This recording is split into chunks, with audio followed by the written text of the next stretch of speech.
Hello. तर आज आपण बनवणार आहोत मसाला छोले. त्यासाठी लागणारं साहित्य आहे टोमॅटो, एक कांदा आणि थोडीशी कोथिंबीर.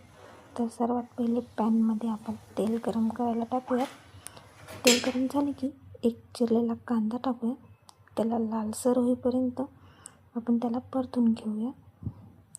लालसर झालं की त्यानंतर आपण त्याच्यामध्ये 1 चम्मच चटणी टाकूयात. चटणीला थोडंसं हलवून घ्यायचं आणि त्यानंतर एव्हरेस्टचा छोले मसाला टाकूयात आणि त्याला पण थोडंसं परतून घ्यायचं आणि त्यानंतर टाकायचं 1 टोमॅटो. त्याला थोडंसं मऊ होईपर्यंत परतून घेऊयात.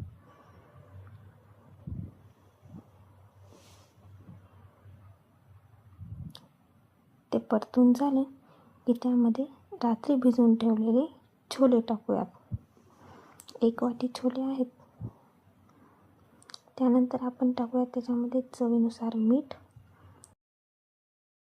अर्धा ग्लास पाणी टाकूयात त्यामध्ये आणि 15 मिनिट त्याला तसंच ठेवून देऊयात. आणि ते झाल्यानंतर आपण त्याच्यावर कोथिंबीर टाकायची थोडी. तयार आहेत आपले मसाला छोले.